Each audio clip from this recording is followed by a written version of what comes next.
வணக்கம். சற்று முன் கிடைக்கப்பெற்ற மிக முக்கியமான செய்தி ஒன்று வெளியாகியுள்ளது. அதிமுகவின் முன்னாள் அமைச்சரும் துணை பொதுச்செயலாளருமான KP முனுசாமி அவர்கள் அந்தர்வல்டி அடித்துள்ளார்.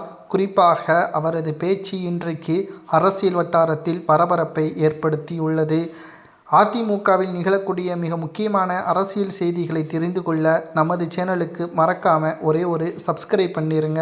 பக்கத்தில் உள்ள பெல் பட்டனை கிளிக் பண்ணிடுங்க. அதாவது கிருஷ்ணகிரி மாவட்டம் ஓசூர் அடுத்த தேன்கனிக்கோட்டையில் பல்வேறு கட்சியினர் அதிமுகவில் இணையும் நிகழ்ச்சி நடைபெற்றது. தேன்கனிக்கோட்டையில் அதிமுக நகரச் செயலாளர் பழனி ஏற்பாட்டில் நடந்த நிகழ்ச்சியில் 100க்கும் மேற்பட்டோர் அதிமுக துணை பொதுச்செயலாளர் KP முனுசாமி தலைமையில் அதிமுகவில் இணைந்து கொண்டனர்.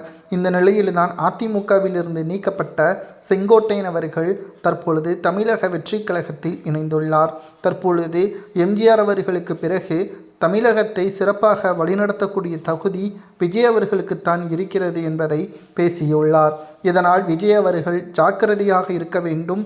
அதிமுகவிற்கு துரோகம் செய்தவர் செங்கோட்டையன்.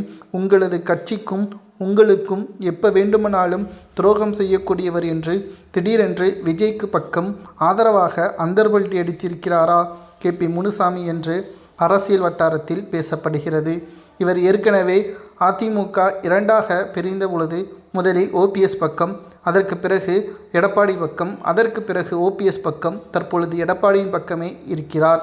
தற்பொழுது வருகின்ற சட்டசபை தேர்தலில் அதிமுக வெற்றியடைய வேண்டும் என்றால் ஒருங்கிணைப்பதை தவிர வேறு வழியில்லை என்று பலரும் KP முனுசாமி அவர்களிடம் தெரிவித்தனர்.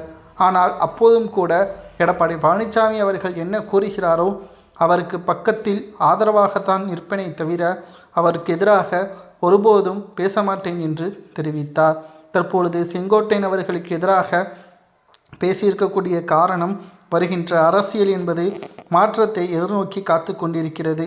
MGRக்கு இணையாக விஜய் அவர்களை முன்னிறுத்தி செங்கோட்டையன் பேசுவது அதிமுகவின் பெரும்பான்மையான தொண்டர்களது மனதில் இடம்பிடிக்கத்தான் என்பதை உணர்ந்த KP முனுசாமி அவர்கள் செங்கோட்டையனை நம்ப வேண்டாம், அவர் எப்போ வேண்டுமானாலும் துரோகம் செய்யக்கூடியவர் என்றும் KP முனுசாமி அவர்கள் விஜய்க்கு ஆதரவாக பேசியுள்ளாரா அல்லது அதிமுகவிற்கு ஆதரவாக பேசியுள்ளாரா என்ற கேள்வியும் குழப்பங்களும் அதிமுகவின் அரசியல் வட்டாரத்தில் பேசப்படுகிறது.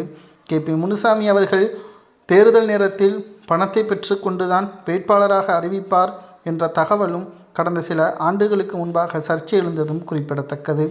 KP முனுசாமி அவர்கள் செங்கோட்டையனை விமர்சனம் செய்தது சரியா தவறா என்பதை உண்மையான தொண்டர்கள் கூறுங்கள்.